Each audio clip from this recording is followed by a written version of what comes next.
രാധ ഞാൻ രാധ കണ്ണനെ മറക്കാത്ത രാധ. രാധ ഞാൻ രാധ കണ്ണനെ മറക്കാത്ത രാധ.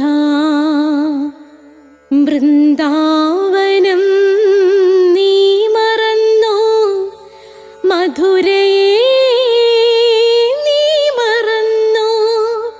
വൃന്ദാവനം നീ മറന്നോ, മധുരയെ നീ മറന്നോ. രാധയെ നീ മറന്നോ, കണ്ണാ പൈക്കളെ നീ മറന്നോ. രാധയെ നീ മറന്നോ, കണ്ണാ പൈക്കളെ നീ മറന്നോ. രാധ രാധ രാധ രാധ മറന്നിട്ടും മറക്കാത്ത രാധ. മറന്നിട്ടും മറക്കാത്ത രാധ. രാധേ രാധേ രാധേ രാധേ മറന്നിട്ടും മറക്കാത്ത രാധ. മറന്നിട്ടും മറക്കാത്ത രാധ.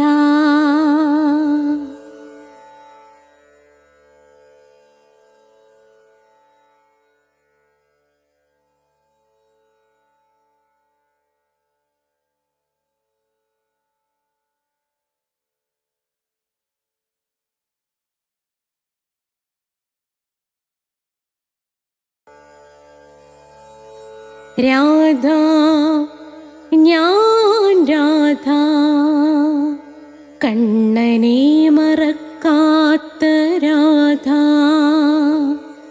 രാധ ഞാൻ രാധ കണ്ണനെ മറക്കാത്ത രാധ.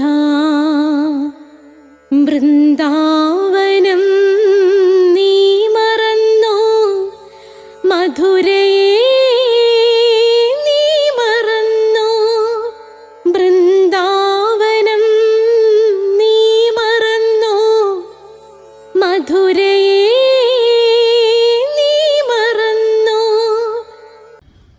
രാധേ രാധേ ഓ രാധേ രാധേ രാധേ രാധേ ഓ രാധേ രാധേ രാധേ രാധേ ഓ രാധേ രാധേ രാധേ രാധേ ഓ രാധേ രാധേ രാധേ രാധേ ഓ രാധേ രാധേ രാധേ രാധേ ഓ രാധേ രാധേ.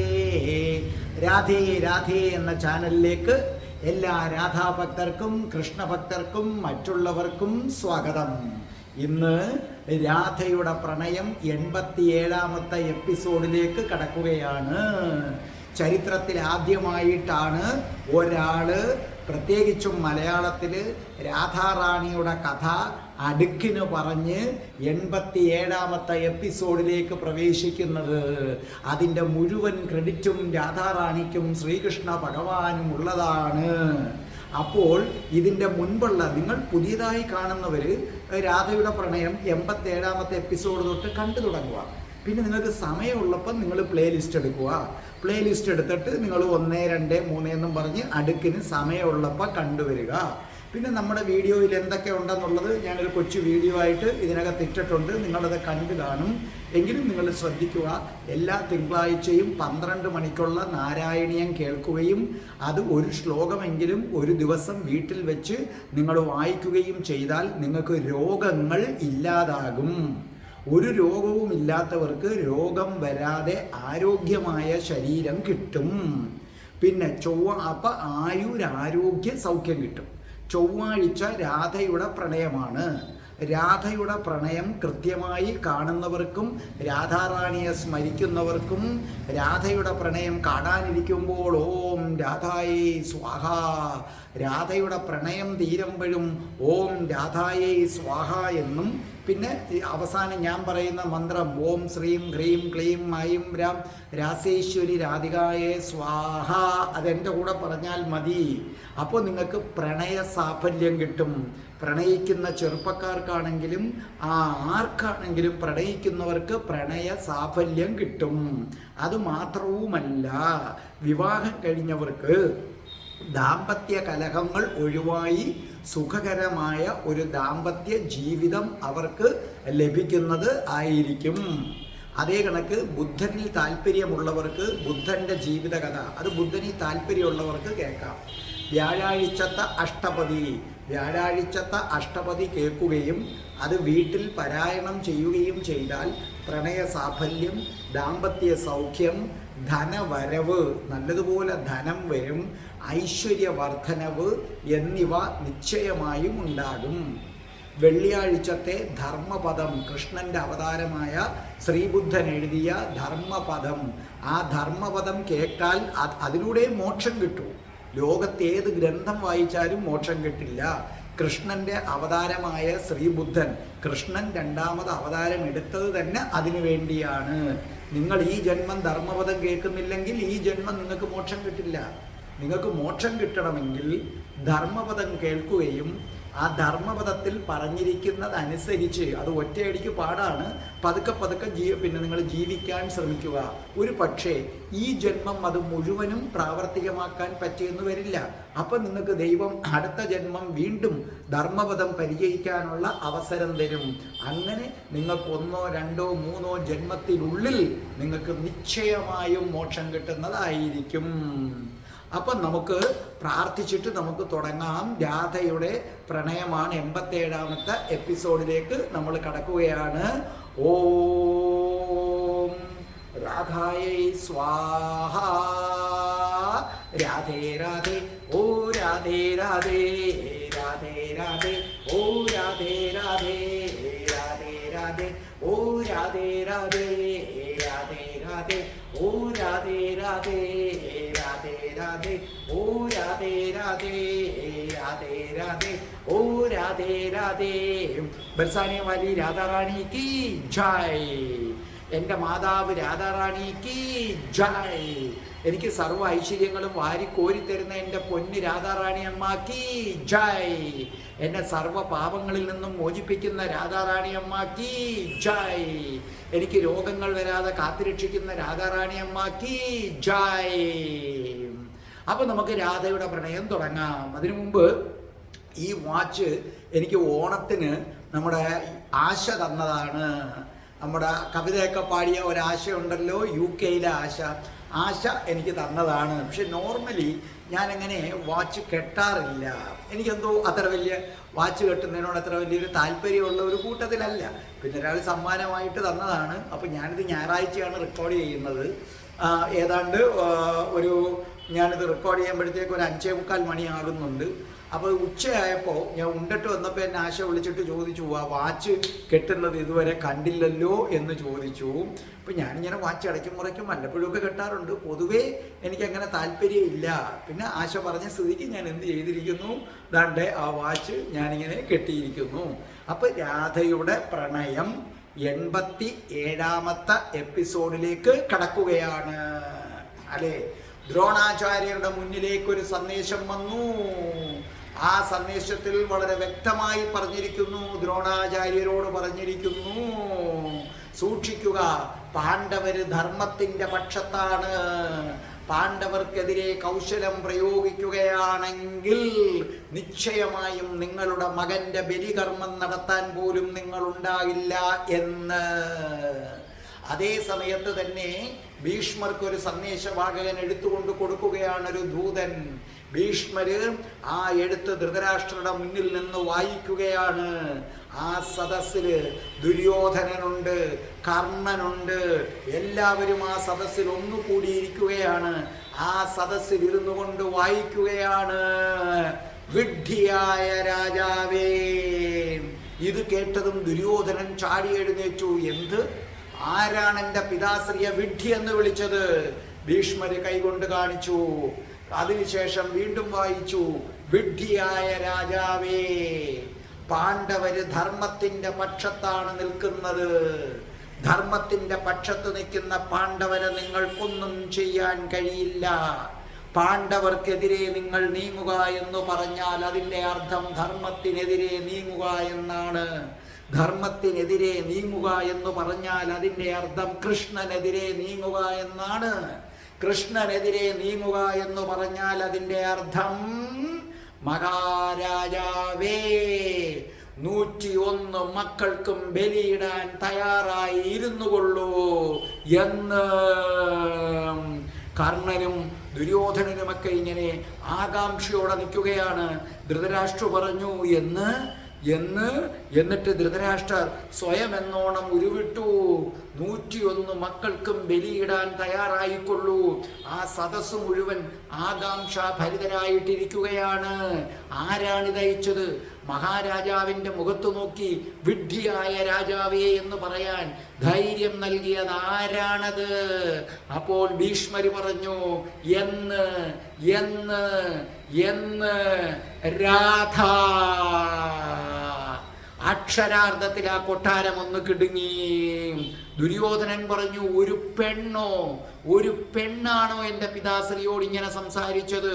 കർണനും ചാടി എഴുന്നേറ്റു. എന്ത്? ആരാണീ രാധ? അങ്ങോട്ടേക്ക് നമുക്ക് പട നയിക്കുക. ഇനി അപ്പം പോലും താമസിക്കണ്ട.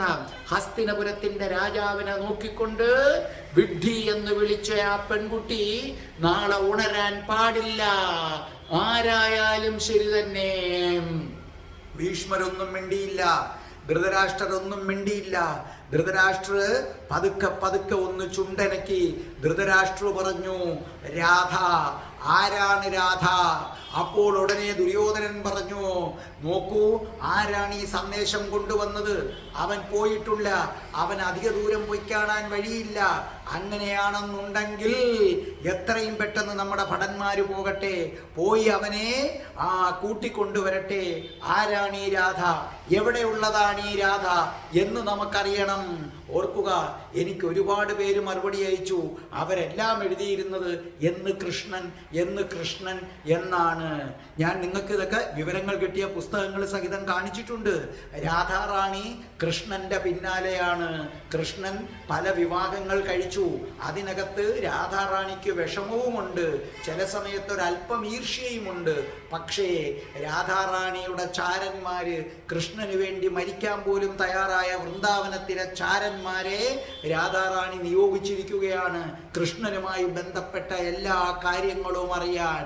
വൃന്ദാവനത്തിൽ നിന്ന് കൃഷ്ണൻ പോയതിനു ശേഷം രാധ പണ്ടത്തേക്കാൾ ഊർജ്ജസ്വലയായിട്ടാണ് കഥാപാത്രങ്ങളിൽ നിറയുന്നത്. പലരും അത് വിസ്മരിച്ചു കളഞ്ഞതാണ്. ശ്രദ്ധിച്ചു നിങ്ങൾ കേൾക്കുക. എന്ന് രാധ. അപ്പോൾ ആ സമയത്ത് ദുര്യോധനൻ പറഞ്ഞു, അവനെ കൂട്ടിക്കൊണ്ടുവരട്ടെ, ആരായാലും കൂട്ടിക്കൊണ്ടുവരട്ടെ. നമ്മുടെ സൈന്യം റെഡിയാകട്ടെ അങ്ങോട്ടേക്ക് പോകാനായിട്ട്. ഈ സമയത്താണ് അങ്ങോട്ടേക്ക് പാഞ്ഞു വരികയാണ് ഒരാള്. ആ സമയത്ത് ഒരാൾ പാഞ്ഞു വരികയാണ്. അതവിടുത്തെ ഭടനാണ്. ആ ഭടൻ ഓടി വന്നതിന് ശേഷം പറഞ്ഞു, എന്തിനാണ് എന്നെ വിളിച്ചത് പ്രഭോ? അപ്പോൾ പറഞ്ഞു, ആരാണ് ഈ സന്ദേശം കൊണ്ടുവന്നത്? അവനെ എത്രയും വേഗം കൂട്ടിക്കൊണ്ടുവരിക. അവൻ ഇവിടം വിട്ടു പോയി കാണത്തില്ല. ശരി പ്രഭോ എന്ന് പറഞ്ഞതും ഭീഷ്മാചാര്യർ അവനെ തടഞ്ഞിട്ട് പറഞ്ഞു, വേണ്ട, നീ പോകണ്ട.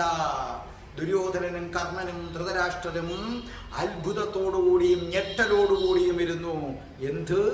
ഹസ്തിനപുരത്തിന്റെ രാജാവിനെ വിഡ്ഢി എന്ന് വിളിച്ചാക്ഷേപിച്ച അയാളെ തേടി പോകണ്ട എന്നോ? അപ്പോൾ ഭീഷ്മാചാര്യര് പറഞ്ഞു, ഇത് രാധ ആരാണെന്നാണ് നിങ്ങളുടെ ചിന്ത. അപ്പോൾ കർണൻ പറഞ്ഞു, ആരോ ആയിക്കൊള്ളട്ടെ, രാധ ആരോ ആയിക്കൊള്ളട്ടെ, ഈ കർണന്റെ കരബലം എന്തെന്നറിയാൻ പോവുകയാണ്. അപ്പോൾ ഭീഷ്മർ പറഞ്ഞു, വൃന്ദാവനത്തിലാണ് രാധ, വൃന്ദാവനത്തിന്റെ രാജ്ഞിയാണ് രാധ. ദുര്യോധനൻ ചാടി എഴുന്നേറ്റു. വൃന്ദാവനം ബർസാന അതൊരു കുഞ്ഞു രാജ്യം, ഹസ്തിനപുരത്തിന്റെ മുന്നിൽ ഒന്നുമല്ലാതെ. അങ്ങനെയാണെങ്കിൽ ഇന്നു തന്നെ നമ്മുടെ സൈന്യം ബർസാനയിലേക്ക് പോകട്ടെ. അപ്പോൾ ഭീഷ്മര് പറഞ്ഞു, വിഡ്ഢിത്തം പറയാതിരിക്കൂ കുഞ്ഞേ. അപ്പോൾ ദുര്യോധനൻ പറഞ്ഞു, എന്താണ് പിതാമഹ ഈ പറയുന്നത്? നോക്കൂ ദുര്യോധന, നിനക്ക് വൃന്ദാവനത്തിലേക്ക് പോകണമെന്നുണ്ടെങ്കിൽ, ഹസ്തിനപുരത്തിന്റെ സൈന്യം വൃന്ദാവനത്തിലേക്ക് പോകണമെന്നുണ്ടെങ്കിൽ, കർണൻ പറഞ്ഞു, ഇനി എന്തിനാണ് മടിക്കുന്നത്? ഈ പടം ഞാൻ നയിക്കുന്നതായിരിക്കും. ഹസ്തിനപുരത്തിന്റെ രാജാവിനെ ആക്ഷേപിച്ച ആ പെൺകുട്ടിയെ വധിക്കുകയോ തടങ്കലിലാക്കുകയോ ചെയ്യണം. അത് ഞാൻ തന്നെ മുന്നിൽ നിന്ന് പട നയിക്കും. അപ്പൊ ഭീഷ്മര് പറഞ്ഞു, വീൺവാക്കുകൾ പറയരുത് കർണ. അനാവശ്യമായ വാക്കുകൾ പറഞ്ഞു നീ ദുര്യോധനനെ വഴിതെറ്റിക്കുകയാണ്. നിന്റെ പല വാക്കുകളിലും വിശ്വസിച്ചിട്ടാണ് ഈ ദുര്യോധനൻ വേണ്ടാത്തതിലൊക്കെ എടുത്തു ചാടുന്നത്. ദുര്യോധനൻ അമർഷം പൂണ്ട് നിൽക്കുകയാണ്. കർണനോട് പറഞ്ഞു, നിനക്ക് പട നയിച്ച് വൃന്ദാവനത്തിലേക്ക് പോകാം. അങ്ങനെ പോകണമെന്നുണ്ടെങ്കിൽ കൃഷ്ണന്റെ ചക്രായുധത്തെ നേരിടാൻ പറ്റിയ വെല്ലുന്ന ഒരായുധം നിന്റെ കയ്യിലുണ്ടോ? ഉണ്ടെങ്കിൽ പോകാം. കർണൻ പറഞ്ഞു, കൃഷ്ണൻ അതാര്? ദുര്യോധനൻ പെട്ടെന്ന് എഴുന്നേറ്റിട്ട് പറഞ്ഞു, കൃഷ്ണൻ എന്തിനാണ് അവിടെ വരുന്നത്? അപ്പോൾ ഭീഷ്മരല്ല, വിതുരർ എഴുന്നേറ്റു. വിതുരെഴുന്നേറ്റിട്ട് പറഞ്ഞു, ദുര്യോധന, നിനക്കത് മനസ്സിലാകില്ല. കൃഷ്ണന്റെ സർവസ്വവുമാണ് രാധ. കൃഷ്ണന്റെ സർവസ്വവുമാണ് രാധ. അപ്പോൾ ദുര്യോധനൻ അല്പം പരിഹാസ സ്വരത്തിൽ പറഞ്ഞു, ഓഹോ, എന്നിട്ടാണോ രുക്മിണിയെയും ശൈബിയെയും മറ്റും വിവാഹം കഴിച്ചത്? ഇനിയും ആരെ കിട്ടിയാലും അവൻ വിവാഹം കഴിക്കും. എന്നിട്ട് ഈ രാധയെന്റെ വിവാഹം കഴിച്ചില്ല? അപ്പോൾ വിതുരര് പറഞ്ഞു, നിന്റെ ബുദ്ധിക്ക് ഒതുങ്ങാത്ത കാര്യങ്ങളെക്കുറിച്ച് സംസാരിക്കരുത് ദുര്യോധന. നീ ഉദ്ദേശിക്കുന്നത് പോലെയല്ല. വൃന്ദാവനത്തിലേക്ക് ഹസ്തിനപുരം നീങ്ങുകയാണെന്നുണ്ടെങ്കിൽ യാദവ സൈന്യം വൃന്ദാവനത്തിലേക്ക് നീങ്ങും. ആ സൈന്യത്തെ നയിക്കാൻ മുൻപിൽ നിൽക്കുന്നത് സാക്ഷാൽ ശ്രീകൃഷ്ണനായിരിക്കും. കൃഷ്ണനെ തോപ്പിക്കാൻ കഴിയില്ല എന്ന് മാത്രവുമല്ല, പട നയിക്കുന്ന ഒരാളും ജീവനോടുകൂടി തിരിച്ചു വരില്ല. കാരണം നിനക്ക് ധൈര്യമുണ്ടോ മുന്നിൽ നിന്ന് വൃന്ദാവനത്തിലേക്ക് പട നയിക്കാൻ? കർണൻ ഒന്ന് പതറി. കർണന് ശരിക്കും കൃഷ്ണൻ ആരാണെന്നും പിടികിട്ടിയിട്ടില്ല. പക്ഷേ കൃഷ്ണന്റെ ചക്രായുധം ഞാൻ കേട്ടിട്ടുണ്ട്. ധൃതരാഷ്ട്രര് പറഞ്ഞു, കൃഷ്ണന്റെ രാധ. കൈ ഉയർത്തിയിട്ട് പറഞ്ഞു, എല്ലാവരും അടങ്ങൂ. കൃഷ്ണനെ വെറുപ്പിക്കുന്നത് ശരിയല്ല. ഇന്ന് കൃഷ്ണൻ യാദവരുടെ ശക്തി കേന്ദ്രമായി മാറിയിരിക്കുകയാണ്. വരട്ടെ. കൃഷ്ണൻ അസാമാന്യനായ പുരുഷനാണ്. അതുകൊണ്ട് തന്നെ കൃഷ്ണനെ നമ്മൾ എതിരിടുന്നത് ശരിയല്ല. എങ്കിലും നമ്മുടെ ചാരന്മാർ വൃന്ദാവനത്തിലേക്ക് പോകണം. അപ്പോൾ അവിടെ നിന്നുകൊണ്ട് ഭീഷ്മര് പറഞ്ഞു, മണ്ടത്തരം പറയാതിരിക്കൂ രാജാവേ. വൃന്ദാവനത്തിലേക്ക് ഒരു ചാരനും പ്രവേശിക്കാൻ സാധ്യമല്ല. അത്രയ്ക്ക് സുശക്തരാണവർ. അപരിചിതരായ ഒരാളെയും അവരവിടേക്ക് പ്രവേശിക്കുകയില്ല. ഒന്നുകൂടി മനസ്സിലാക്കുക, സാക്ഷാൽ ജരാസന്ധൻ ആരെ തേടി പോയതാണ്? രാധയെ വധിക്കാൻ വേണ്ടി പോയതാണ്. പക്ഷേ വൃന്ദാവനം അടുക്കുന്നതിന് മുമ്പ് ജരാസന്ധന്റെ രഥത്തിന്റെ 4 ചുറ്റും കൃഷ്ണന്റെ ചക്രായുധം വട്ടമിട്ട് പറക്കുന്നത് കണ്ടതിന് സാക്ഷികളാണ് വിന്ദനും അനുവിന്ദനും. അവര് രണ്ടുപേരും സാക്ഷികളാണ്. അതുകൊണ്ട് അത് കളയൂ. പക്ഷേ രാധ ഈ പറഞ്ഞതിൽ പല കാര്യങ്ങളുണ്ടായിരിക്കും. അതാദ്യം നമ്മൾ മനസ്സിലാക്കാനായിട്ട് ശ്രമിക്കണം. ഈ സമയത്ത് ദ്രോണാചാര്യരാകെ അസ്വസ്ഥനായിരുന്നു. ദ്രോണാചാര്യർക്ക് വിചാരിച്ചു, ആരാണ് ഈ രാധ? ദ്രോണരെ വെല്ലുവിളിക്കാൻ മാത്രം ധൈര്യപ്പെട്ട ഈ രാധ ആരാണ്? ദ്രോണാചാര്യർ ഉടനെ തന്റെ ഭടനെ വിളിച്ചിട്ട് പറഞ്ഞു, ആരവിടെ? അർജുനനെ വിളിച്ചു കൊണ്ടുവരൂ. അർജുനനും കൂട്ടരെയും നാട് കടത്താൻ ഇവർ തീരുമാനിച്ചിരിക്കുകയാണ് തന്ത്രപരമായി. പാണ്ഡവരെ ഒഴിവാക്കാനും തീരുമാനിച്ചു ദ്രോണർ. ആ കഥ കഴിഞ്ഞ എപ്പിസോഡിൽ പറഞ്ഞു. പക്ഷേ ഒരു യുദ്ധം ജയിക്കാൻ ദുര്യോധനൻ മാത്രം പോരാ എന്ന് ദ്രോണർക്കറിയാം. ദ്രോണർ പറഞ്ഞു, അർജുനനെ വിളിച്ചു കൊണ്ടുവരൂ. അപ്പോൾ പാണ്ഡവർ തങ്ങളെ നാട് കടത്താൻ നിശ്ചയിച്ച വിവരങ്ങൾ അറിഞ്ഞു. അതിൻ്റെ പരിപാടികളെക്കുറിച്ച് സംസാരിച്ചു കൊണ്ടിരിക്കുകയാണ്. ആ സമയത്താണ് ദ്രോണരുടെ കാവൽക്കാരൻ ഭടൻ വന്നിട്ട് പറഞ്ഞു, അർജുനനെ ദ്രോണർ ക്ഷണിക്കുന്നു. എല്ലാവരും മുഖത്തോട് മുഖം നോക്കി. അപ്പോൾ പറഞ്ഞു, ഞാൻ വരുന്നു ഗുരുനാഥന്റെ കൂടെ.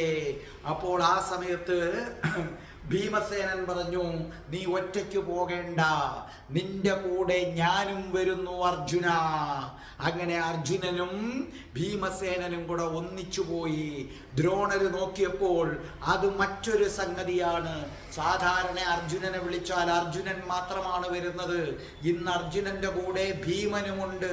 അവരെന്തൊക്കെയോ മണത്തറിഞ്ഞിരിക്കുന്നു.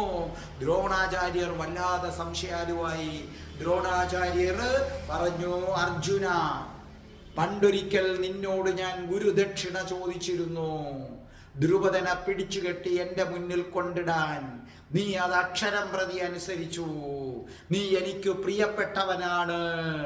യാതൊരു മനസാക്ഷി കുത്തുമില്ലാതെ പറയാണ്, ഈ അർജുനനും കൂട്ടരും ഭൂമിയിൽ ഇല്ലാതാകാൻ പദ്ധതി തയ്യാറാക്കി വെച്ചിരിക്കുകയാണ് സാക്ഷാൽ ദ്രോണാചാര്യരും കൂട്ടരും. അപ്പോൾ പറഞ്ഞു, പിന്നെ അർജുനൻ പറഞ്ഞു, ഗുരു, ഞാൻ അങ്ങേക്ക് എന്താണ് ചെയ്യേണ്ടത്? നീ എനിക്ക് വേണ്ടി ഒരു കാര്യവും കൂടെ ചെയ്യണം. അർജുനൻ പറഞ്ഞു, എന്താണ്? നീ ഒരു പട നയിക്കണം.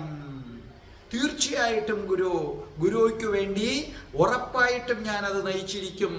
ഞാൻ പറയുന്ന ആളിനെ പിടിച്ചുകെട്ടി എൻ്റെ മുമ്പിൽ കൊണ്ടുവന്നു തരണം.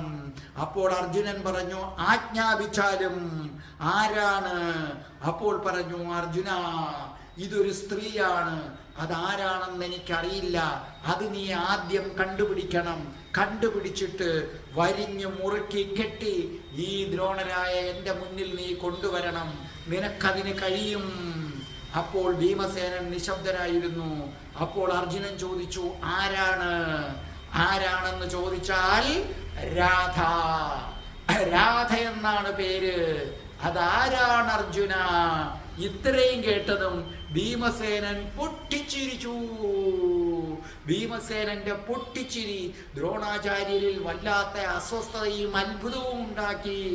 അർജുനനാകട്ടെ ഒരു ശാസിക്കുന്ന മട്ടിൽ ജ്യേഷ്ഠനെ നോക്കി ഭീമസേനനോട് ചോദിച്ചു, ദ്രോണാചാര്യര് ഗുരുനിന്ദ ചെയ്യുന്നു ഭീമസേന? അല്ല, ഗുരുവിനെ സഹായിക്കുകയാണ് ഞാൻ. അല്ലയോ ഗുരു, രാധയെ ബന്ധിക്കാൻ പറഞ്ഞ അങ്ങയുടെ അറിവില്ലായ്മ ഓർത്ത് ചിരിച്ചു പോയതാണ് ഞാൻ. ദ്രോണരുടെ മുഖം വലിഞ്ഞു മുറുകി. അപ്പൊ അർജുനൻ പറഞ്ഞു, ജ്യേഷ്ഠ, എന്താ സംസാരിക്കുന്നത്?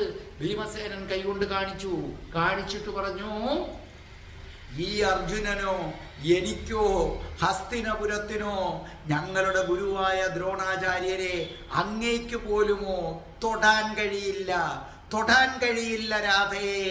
കാരണം അവൻ വസുദേവ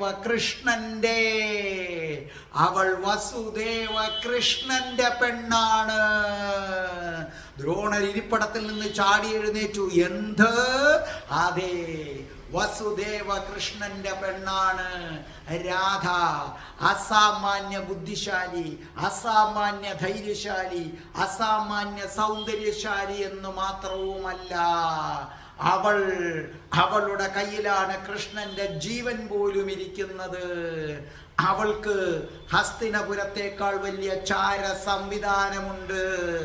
ആചാര്യ, അങ്ങിപ്പോൾ പറഞ്ഞ ഈ വാക്കുകൾ പോലും അധികം സംശയം വേണ്ട. ഉടൻ തന്നെ രാധയുടെ കൈകളിലേക്ക് എത്തും. ഒരു ശാരികയുണ്ട്. ആ ശാരികയ്ക്ക് അറിയാൻ പാടില്ലാത്ത സ്ഥലങ്ങളില്ല. നിമിഷ വേഗതയിലായിരിക്കും ചാരന്മാര് ശാരികയുടെ കാലുകളിൽ സന്ദേശം കെട്ടി അയക്കുന്നത്. അതിനെക്കുറിച്ച് അറിയില്ല. അല്ലയോ ഗുരു, ദ്രുപദനെ പിടിച്ചു കെട്ടിയതുപോലെ രാധയെ പിടിച്ചു കെട്ടാൻ പറ്റില്ല ഗുരു. ഒന്ന്, ഈ അർജുനൻ അതിന് തയ്യാറാകില്ല. തയ്യാറാകുമോ അർജുന നീ? അങ്ങനെ ആയാൽ നിനക്കെതിരെ മുമ്പിൽ ഈ ഞാനുണ്ടായിരിക്കും അർജുന. അർജുനൻ പറഞ്ഞു, ഗുരു, കൃഷ്ണൻ ധർമ്മത്തെ ആശ്രയിക്കുന്നതാണ്. കൃഷ്ണനെ എനിക്ക് സ്നേഹമാണ്.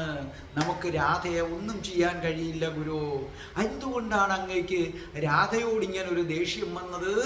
അതിൻ്റെ മറുപടി ആര് പറഞ്ഞില്ല? ദ്രോണാചാര്യർ പറഞ്ഞില്ല. ദ്രോണാചാര്യർ കൈകൊണ്ട് ആംഗ്യം കാണിച്ചു, പൊയ്ക്കൊള്ളൂ. അപ്പോൾ അർജുനൻ പറഞ്ഞു, ഗുരു ക്ഷമിക്കണം. കൃഷ്ണന്റെ രാധയെ നമുക്കാർക്കും ഒന്നും ചെയ്യാൻ പറ്റില്ല. അങ്ങേക്ക് പോലും ഒന്നും ചെയ്യാൻ പറ്റില്ല.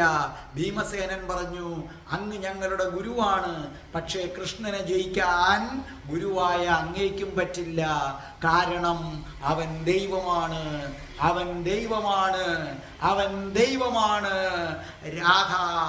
രാധ ദൈവത്തിൻ്റെ പത്നിയാണ്. ഓർക്കുക, രുക്മിണിയും ശൈബ്യയും കൃഷ്ണൻ എന്ന മനുഷ്യന്റെ പത്നിയാണ്. പക്ഷേ രാധ കൃഷ്ണൻ എന്ന ദൈവത്തിൻ്റെ പത്നിയാണ്. ഒന്നും ചെയ്യാൻ കഴിയില്ല അങ്ങേക്ക്. രാധ എന്തെങ്കിലും പറഞ്ഞിട്ടുണ്ടെങ്കിൽ അത് നടന്നിരിക്കും.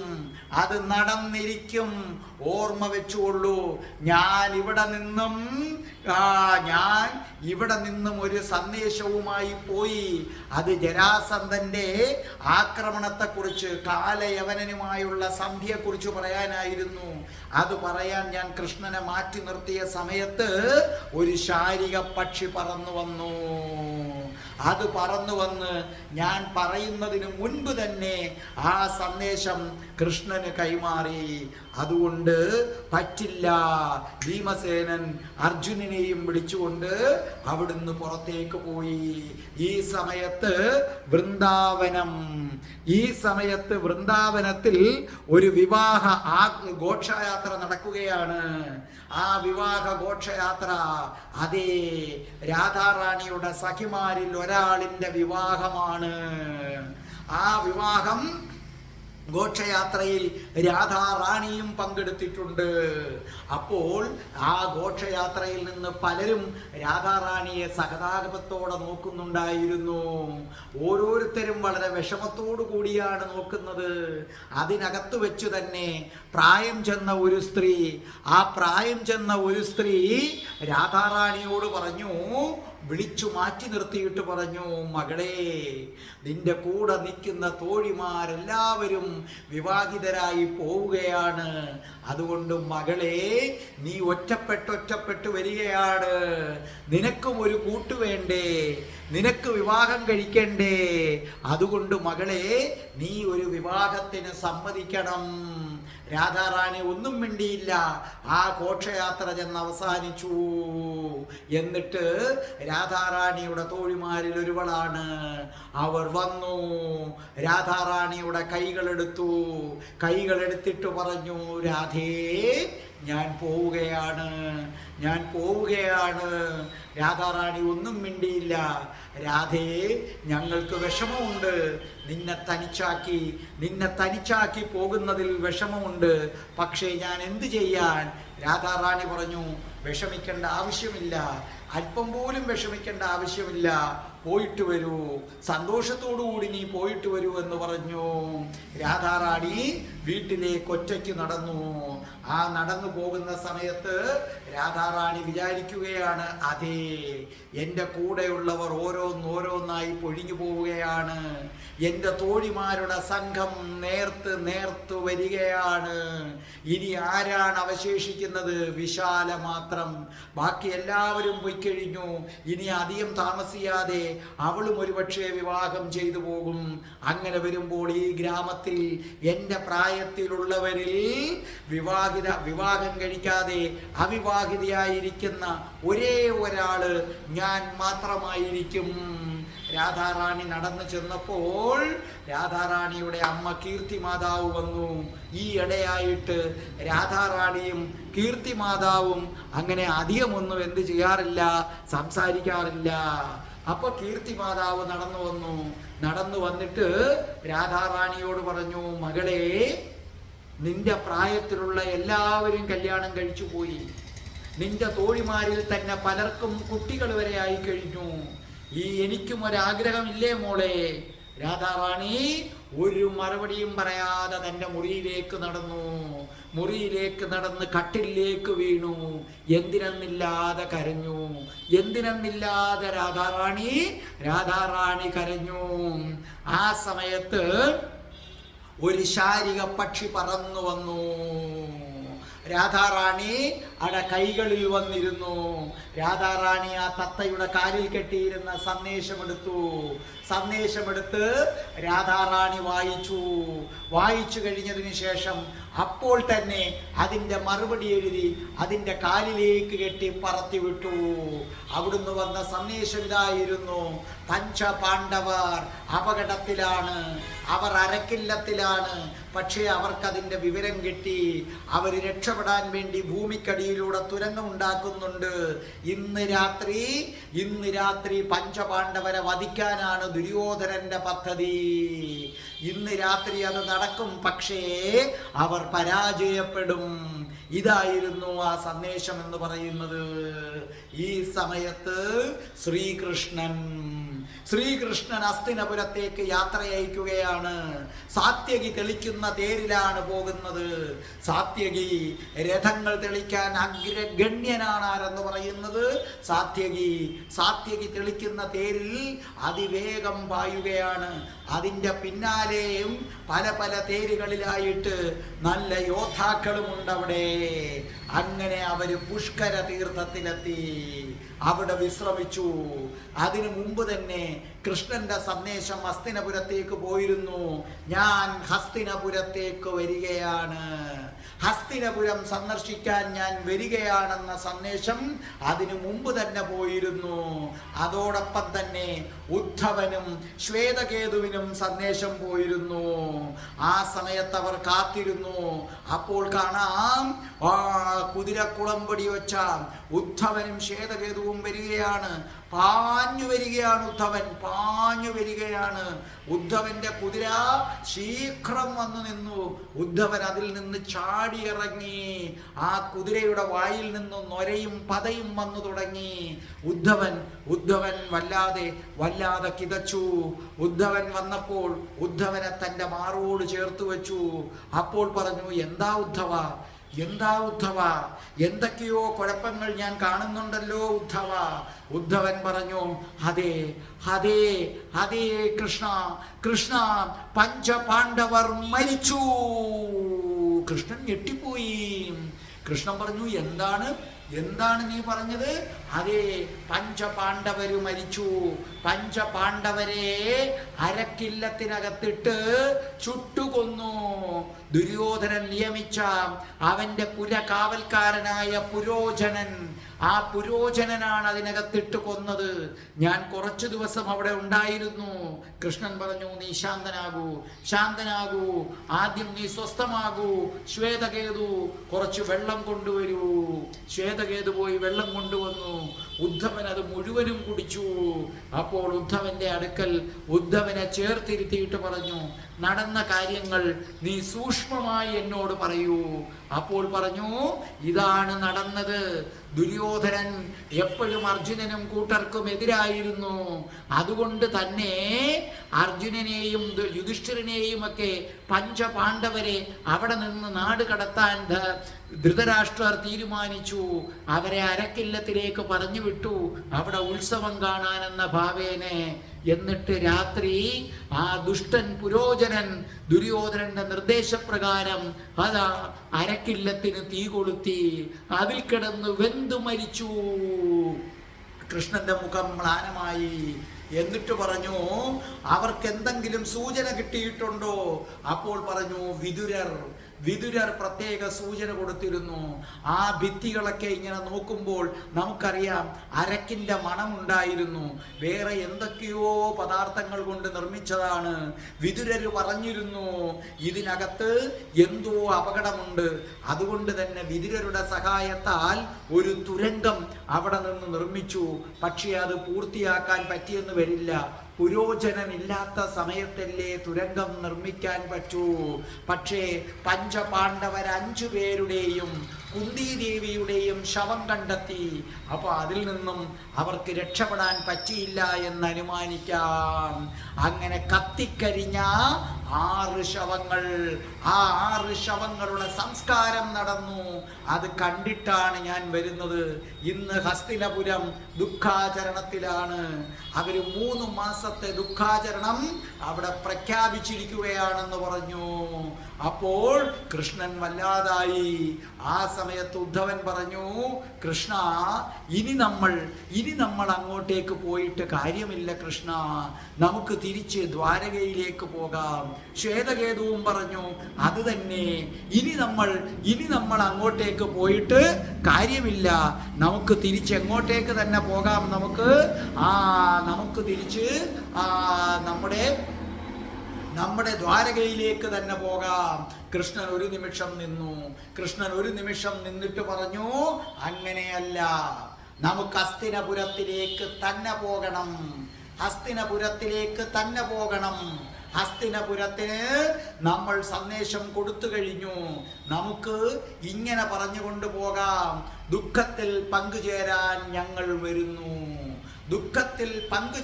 വേണ്ടി ഞങ്ങൾ വരുന്നു. അങ്ങനെ ഒരു സന്ദേശവുമായിട്ട് നിങ്ങൾ പോയിക്കൊള്ളൂ. അപ്പൊ ശ്വേതകേതു ചോദിച്ചു, ദ്രുപദന്റെ അടുക്കലേക്ക് പോണ്ടേ? ശ്വേതകേതു ദ്രുപദ മഹാരാജാവിന്റെ അടുക്കലേക്ക് ചെന്നിട്ട് പറയൂ, ഹസ്തിനപുരത്ത് നിന്നും ഞാൻ എത്രയും പെട്ടെന്ന് പാഞ്ചാല ദേശത്തെത്തി ദ്രൗപദിയെയും ഞാൻ കാണുന്നതാണ്. അതിനുശേഷം ഞാൻ ദ്രുപദനോട് അതിനെക്കുറിച്ച് സംസാരിക്കുന്നതാണ്. അദ്ദേഹത്തിന് 100 വയസ്സോളമായി കഴിഞ്ഞു. അദ്ദേഹത്തെ ഞാൻ നമസ്കരിക്കുന്നു എന്നറിയിച്ചേക്കൂ. അപ്പോൾ സാത്യകി, നമ്മളും നമ്മുടെ സൈന്യവും ഹസ്തിനപുരത്തിലേക്ക് പോകട്ടെ. അതെ, കൃഷ്ണനും സൈന്യവും ഹസ്തിനപുരത്തിലേക്ക് പാഞ്ഞുപോയി. ഹസ്തിനപുരം ലക്ഷ്യമാക്കി പാഞ്ഞുപോയി. ഈ സമയത്ത് ഹസ്തിനപുരത്തിൽ നിന്ന് 1 യോജന അകലെ മാറിയിട്ട് 3 പേരിരിക്കുകയാണ്. 3 പേരുടെയും മുഖം ഉത്കണ്ഠാകുലമാണ്. അതിനകത്തൊരാള് ദുര്യോധനൻ, രണ്ടാമത്തെ ആള് കർണൻ, മൂന്നാമത്തെ ആള് ശകുനി. അപ്പോൾ ദുര്യോധനൻ പറഞ്ഞു, എന്തിനാണ് ഈ ഇടയ ചെറുക്കൻ ഇങ്ങോട്ടേക്ക് വരുന്നത്? എനിക്കത് മനസ്സിലാകുന്നില്ല. അവന്റെ വരവത്ര നല്ലതിനല്ല. അപ്പൊ ശകുനി പറഞ്ഞു, നീ അവനെ ഇടയച്ചെറുക്കൻ എന്ന് വിളിക്കണ്ട, എനിക്കവനെ ഇഷ്ടമല്ല. പക്ഷെ അവൻ വെറും ഇടയച്ചെറുക്കനല്ല, അവൻ രാജകുമാരൻ തന്നെയാണ്. അവനെ സൂക്ഷിക്കണം, അവൻ കൗശലക്കാരനാണ്. അപ്പൊ കർണൻ പറഞ്ഞു, നമ്മൾ എന്തിനാണ് അയാളെ ഭയപ്പെടുന്നത്? അയാൾ വരട്ടെ. അപ്പോൾ ദുര്യോധനൻ പറഞ്ഞു, നോക്കൂ, അവന്റെ സഹോദരങ്ങളാണ് പഞ്ചപാണ്ഡവര്. അവരുടെ കൂറ് മുഴുവനും പഞ്ചപാണ്ഡവരോടാണ്. ഒരു പക്ഷേ അവർ മരിച്ചു. മരണകാരണം എന്തെന്ന് തെരഞ്ഞ് കണ്ടുപിടിക്കാനാണ് വരുന്നതെങ്കിലോ? അപ്പൊ കർണൻ പറഞ്ഞു, അതിനെന്താണ്? അവർ മരിച്ചു, അവരെ ശവസംസ്കാരവും നടത്തി, അവരുടെ കർമ്മങ്ങളും നടത്തുന്നു. ഇനി എന്താണ് കണ്ടുപിടിക്കാനുള്ളത്? അപ്പോൾ ദുര്യോധനൻ പറഞ്ഞു, കർണ, നീ വിചാരിക്കുന്നത് പോലെ അല്ല കൃഷ്ണൻ. അവൻ യാദവരെ മുഴുവൻ കയ്യിലെടുത്ത് വെച്ചിരിക്കുകയാണ്. യാദവർ അവൻ ദൈവമാണെന്ന് വിശ്വസിക്കുന്നു. അപ്പൊ ശകുനി ചോദിച്ചു, ദൈവമാണോ മകനെ അവൻ? അപ്പോൾ പറഞ്ഞു, എന്തോന്ന് ദൈവം? അവൻ എല്ലാവരെയും പോലെ തിന്നുന്നു, ഉറങ്ങുന്നു, 2 പേരെ കല്യാണം കഴിച്ചിരിക്കുന്നു. അവൻ എവിടുന്നാണ് ദൈവമായി മാറുന്നത്? അവൻ തൻ്റെ അമ്മാവനെ വരെ കൊന്നിരിക്കുന്നു. അവൻ ദൈവമല്ല, പക്ഷെ അവൻ തന്ത്രശാലിയാണ്, അവൻ യുദ്ധ നിപുണനാണ്. ശകുനി പറഞ്ഞു, നോക്കൂ, നീ അങ്ങനെ പറയണ്ട. അവനെ സംബന്ധിച്ചിടത്തോളം അവൻ ചെറുപ്രായത്തിലാണ് അജയ്യനായ കംസനെ വധിച്ചത്. വളരെ തന്ത്രപരമായാണ് അവൻ ജരാസന്ധന്റെ കയ്യിൽ നിന്ന് രക്ഷപ്പെട്ടത്. എന്നിട്ട് അതേ ജരാസന്ധനെ അവൻ തോൽപ്പിക്കുകയും ചെയ്തു. അവന്റെ പെരുമ വളരെ വലുതാണ്. മധുരയിലെ ജനങ്ങളെ മുഴുവൻ ഒറ്റയടിക്കവൻ ദ്വാരകയിൽ എത്തിക്കണമെങ്കിൽ അവൻ നിസാരക്കാരനല്ല മകനേ, അവൻ നിസാരക്കാരനല്ല. അവനെ ശ്രദ്ധിക്കണം, അവൻ അപകടകാരിയാണ്. അപ്പോൾ കർണൻ പറഞ്ഞു, കൃഷ്ണൻ ദൈവമാണോ അല്ലയോ എന്തു ആയിക്കൊള്ളട്ടെ, നമ്മൾ എന്തിനു വിഷമിക്കുന്നു?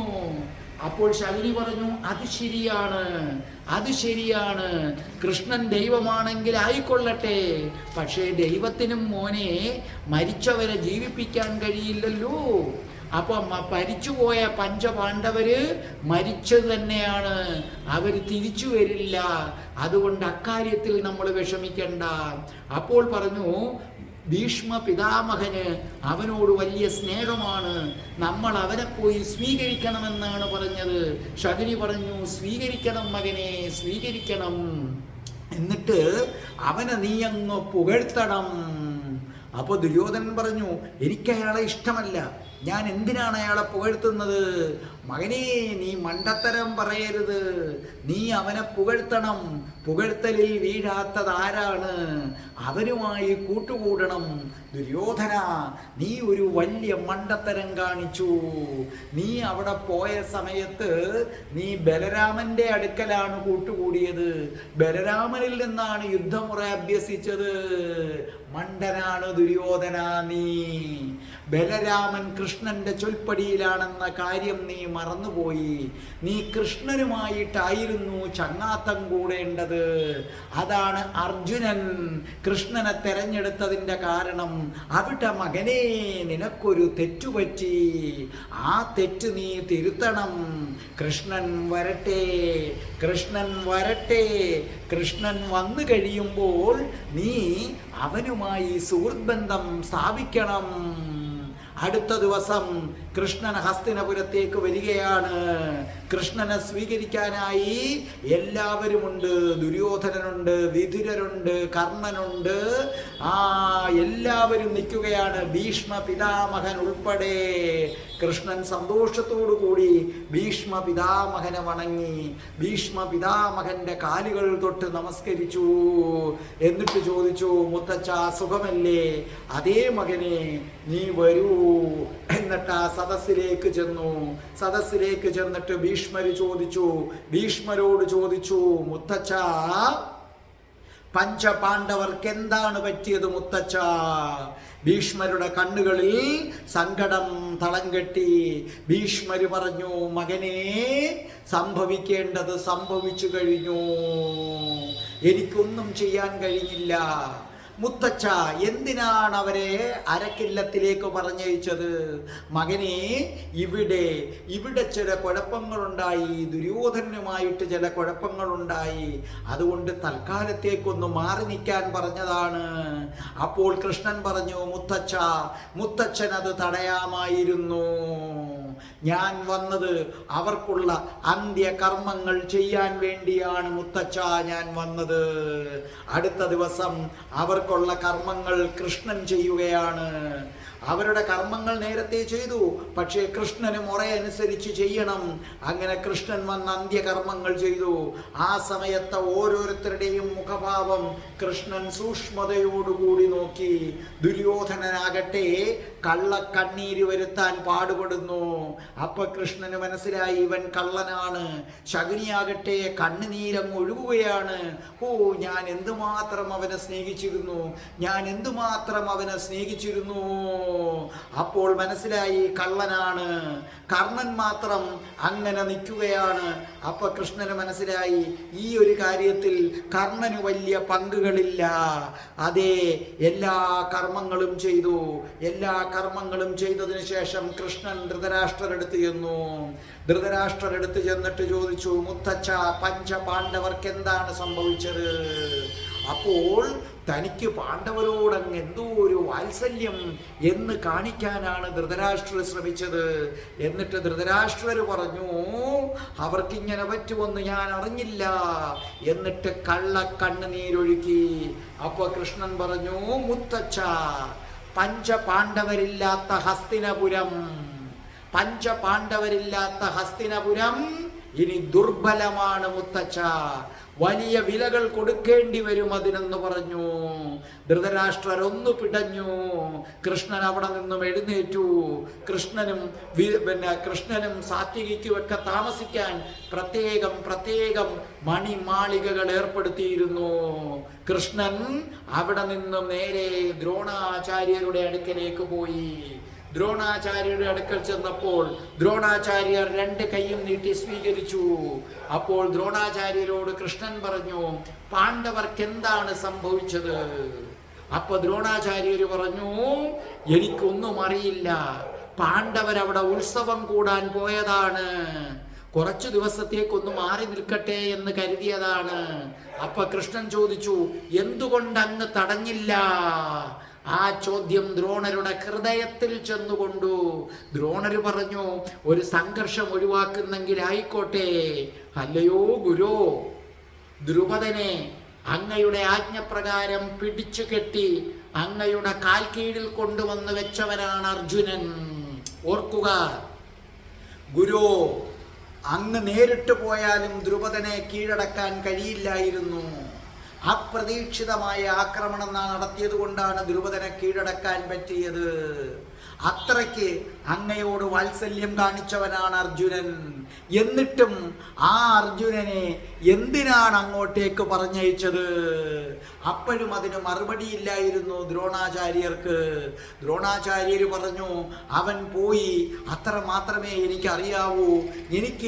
ഞാൻ എന്താണ് ഇതിനകത്ത് പറയേണ്ടത്? അപ്പൊ കൃഷ്ണൻ പറഞ്ഞു, ഈ കർമ്മങ്ങൾ കഴിഞ്ഞതിന് ശേഷം ഞാൻ ദ്രുപദന്റെ അടുക്കലേക്ക് പോവുകയാണ്. അവിടെ ദ്രൗപദിയെ എനിക്ക് വിവാഹം കഴിച്ചു തരാൻ ആലോചിക്കുന്നു. ദ്രോണാചാര്യർ അക്ഷരാർത്ഥത്തിൽ ഞെട്ടിപ്പോയി. തൻ്റെ ശത്രു കൃഷ്ണൻ മനഃപൂർവ്വം ഒരു അമ്പ് തൊടുത്തതാണെന്ന് ദ്രോണർക്ക് മനസ്സിലായി. അപ്പോൾ കൃഷ്ണൻ പറഞ്ഞു, ഞാൻ അവിടെ ചെന്ന് അതിനെക്കുറിച്ചും കൂടെയൊക്കെ ഒന്ന് സംസാരിക്കട്ടെ. എന്തായാലും പാണ്ഡവര് പോയല്ലോ. ആ സമയത്ത് ശാരിക പക്ഷി പറന്നു വന്നു, കൃഷ്ണന്റെ കയ്യിലിരുന്നു. കൃഷ്ണൻ അതിൻ്റെ കാലിൽ നിന്ന് സന്ദേശം അഴിച്ചെടുത്തിട്ട് നോക്കിയതിനു ശേഷം പറഞ്ഞു, ദ്രോണരെ, ഇത് അങ്ങ് വായിച്ചുകൊള്ളൂ, അങ്ങേക്കാണ് ഇത് കൂടുതൽ പ്രയോജനം ചെയ്യുന്നത്. ദ്രോണാചാര്യർ അതെടുത്തു വെച്ച് നോക്കി. അതിനകത്ത് എഴുതിയിരിക്കുന്നു, കൃഷ്ണ, പഞ്ചപാണ്ഡവർ മരിച്ചിട്ടില്ല. ദ്രോണരുടെ മുഖമൊന്ന് വിളറി വെളുത്തുപോയി. പഞ്ചപാണ്ഡവർ മരിച്ചിട്ടില്ല. എന്തേ കൃഷ്ണ നീ അങ്ങനെ വിശ്വസിക്കാൻ? ധർമ്മം സ്ഥാപിക്കാൻ നിന്റെ വലം കൈയായി നിൽക്കേണ്ടവരാണ് പഞ്ചപാണ്ഡവർ. ധർമ്മത്തിനൊരിക്കലും നാശം സംഭവിക്കില്ല. ധർമ്മം സ്ഥാപിക്കാൻ വന്നവനെ ഒരിക്കലും ആർക്കും കൊല്ലാൻ കഴിയില്ല കൃഷ്ണ. നീ എന്തേ അതറിയാഞ്ഞത്? പഞ്ചപാണ്ഡവർ രക്ഷപ്പെട്ടു കഴിഞ്ഞു കൃഷ്ണ എന്ന് രാധ. ദ്രോണാചാര്യർ അടിമുടി വിയർത്തു. ആരാണ് ഈ രാധ? രാധ, കൃഷ്ണന്റെ രാധ. ദ്രോണര് പല്ലിറുമി. രാധ, രാധ, ഒരു പെൺകുട്ടിക്ക് ഇത് പറ്റുമോ? കൃഷ്ണൻ പുഞ്ചിരിച്ചിട്ട് കൃഷ്ണൻ ദ്രോണരോട് പറഞ്ഞു, അവൾ വെറും പെൺകുട്ടിയല്ല, അവൾ കൃഷ്ണന്റെ രാധയാണ്. അവൾ കൃഷ്ണരാധയാണ് ദ്രോണരെ എന്ന് പറഞ്ഞ് അവിടെ നിന്ന് കൃഷ്ണൻ ഇറങ്ങിപ്പോയി. ദ്രോണർ നിർനിമേക്ഷനായി നോക്കി നിന്നു. ദ്രോണാചാര്യർ ഈ വാർത്ത ഉടൻ തന്നെ ഭീഷ്മരെ അറിയിച്ചു. ഭീഷ്മർ ആളയച്ച് കൃഷ്ണനെ വരുത്തിയിട്ട് പറഞ്ഞു, കൃഷ്ണ, നീ എന്താണ് പറയുന്നത്? ദ്രുപദന്റെ അടുക്കൽ പോയി പാഞ്ചാലിയെ വിവാഹം കഴിക്കാൻ പോകുന്നുവെന്നോ? അതെ, എനിക്ക് അങ്ങനെ ഒരു വാഗ്ദാനം വന്നിട്ടുണ്ട്. ഞാൻ നിശ്ചയിച്ചിട്ടില്ല. എന്തായാലും ഇവിടെ നിന്ന് ഞാൻ ദ്രുപദന്റെ അടുക്കലേക്ക് പോകുന്നു. അപ്പോൾ ഭീഷ്മരുടെ മുഖം വലിഞ്ഞു മുറുകി. ഭീഷ്മര് പറഞ്ഞു, ഹസ്തിനപുരത്തിന്റെ ശത്രുവാണ് കൃഷ്ണ ദ്രുപദൻ. അതുകൊണ്ട് തന്നെ നീ ദ്രുപദനുമായി ഒരു സന്ധി ചെയ്യരുത്, കൂട്ടുകൂടരുത്, ഹസ്തിനപുരത്തിനെതിരാകരുത്. കൃഷ്ണൻ പറഞ്ഞു, നോക്കൂ, യുവരാജാവായിരിക്കുന്ന ദുര്യോധനൻ ധർമ്മത്തിന്റെ മാർഗത്തിലൂടെ നീങ്ങുന്നിടത്തോളം കാലം മുത്തച്ഛ ദ്രുപദനുമായി ഒരു സന്ധിയുമില്ല. ഞാൻ ഹസ്തിനപുരത്തിന്റെ നേർക്ക് വരുത്തതുമില്ല. പക്ഷേ മുത്തച്ഛ ദുര്യോധനൻ അധർമ്മത്തിന്റെ മാർഗത്തിലേക്കാണ് നീങ്ങുന്നതെങ്കിൽ, അധർമ്മത്തിലൂടെയാണ് സഞ്ചരിക്കുന്നതെങ്കിൽ കൃഷ്ണൻ ദ്രുപദനോടൊപ്പം ഹസ്തിനപുരത്തിലേക്ക് വരേണ്ടി വരും എന്ന് പറഞ്ഞ് അവിടെ നിന്ന് എഴുന്നേറ്റു. മുത്തച്ഛനെ നോക്കി ഒന്ന് പുഞ്ചിരിച്ചിട്ട് കൃഷ്ണൻ അവിടെ നിന്ന് ഇറങ്ങിപ്പോയി. 3 മാസത്തെ ദുഃഖാചരണം തീരുകയാണ്. ഇതിനിടയ്ക്ക് വെച്ച് കൃഷ്ണനെ കാണാൻ അവിടെ പലരും വരുന്നുണ്ട്. അവർക്കെല്ലാം കൃഷ്ണൻ ദൈവമാണെന്നൊരു തോന്നലുണ്ട്. അങ്ങനെ 3 മാസം തീർന്നു കഴിഞ്ഞതോടുകൂടി ഹസ്തിനപുരത്തിൽ മറ്റാഘോഷ പരിപാടികൾ തുടങ്ങിക്കഴിഞ്ഞു. അപ്പോൾ ധൃതരാഷ്ട്രർ ഒരു വലിയ അത്താഴ വിരുന്നിന് ആരെ ക്ഷണിക്കുകയാണ്? ഒരു വലിയ അത്താഴ വിരുന്നിന് കൃഷ്ണനെ ക്ഷണിച്ചു. അപ്പോൾ കൃഷ്ണൻ അവിടെ ചെന്നു. അത്താഴത്തിന് വേണ്ടി എല്ലാം ഒരുക്കി വെച്ചു. അവിടെ എല്ലാവരും ഇരിപ്പുണ്ട്. ആ സമയത്ത് ഹസ്തിനപുരത്തിലെ കൊട്ടാരത്തിലെ രാജകുമാരിമാരുടെ ചിരികളുടെ അലയൊലികൾ കേട്ടു. അതേ, ഒരു പറ്റം രാജകുമാരിമാർ വന്നു. അവിടെ ഏറ്റവും മുമ്പിലായി ഒരു രാജകുമാരി. എന്തൊരു സുന്ദരി! ഹസ്തിനപുരത്തിലെ കൊട്ടാരത്തിലെ സുന്ദരി. 17 വയസ്സ് പ്രായം വരും ഉദ്ദേശം.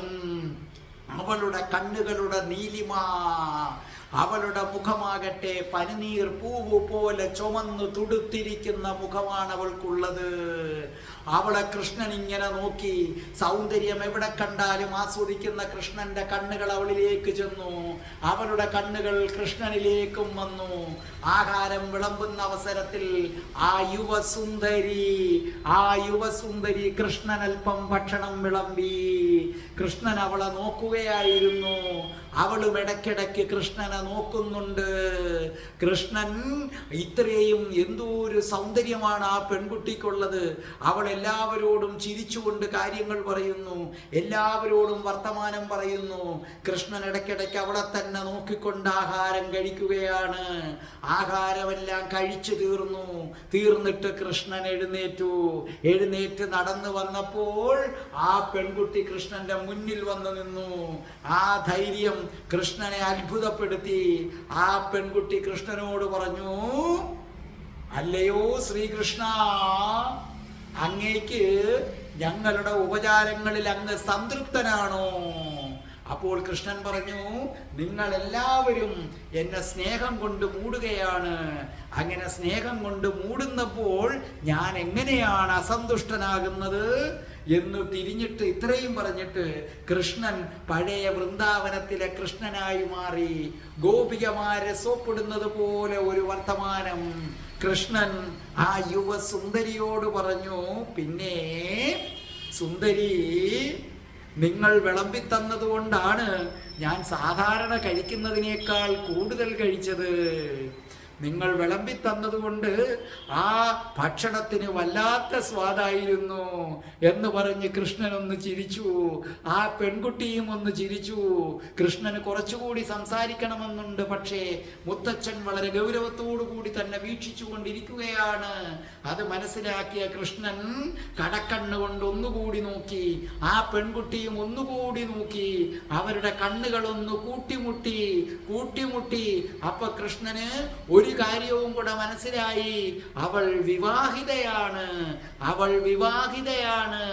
അതെ, ആരാണിത്? ഹസ്തിനപുരത്തിലെ വിവാഹിതയായ യുവസുന്ദരി, കൃഷ്ണന്റെ മനം കവർന്ന യുവസുന്ദരി. അവളുടെ കണ്ണുകൾ കൃഷ്ണനിലേക്ക് ചെന്നുടക്കുന്നു. കൃഷ്ണന്റെ കണ്ണുകൾ അവളിലേക്കും. ആരാണ് ഹസ്തിനപുരത്തിലെ ഈ സുന്ദരി? ഹസ്തിനപുരത്തിലെ ഈ സുന്ദരി ആരാണ്? പറയാമോ? പറയൂ. അടുത്ത ചൊവ്വാഴ്ച ഞാൻ പറയാം ആരാണെന്ന്. രാധേ രാധേ, ഓ രാധേ രാധേ, രാധേ രാധേ, ഓ രാധേ രാധേ, രാധേ രാധേ, ഓ രാധേ രാധേ, രാധേ രാധേ, ഓ രാധേ രാധേ, രാധേ രാധേ, ഓ രാധേ രാധേ, രാധേ രാധേ, ഓ രാധേ രാധേ.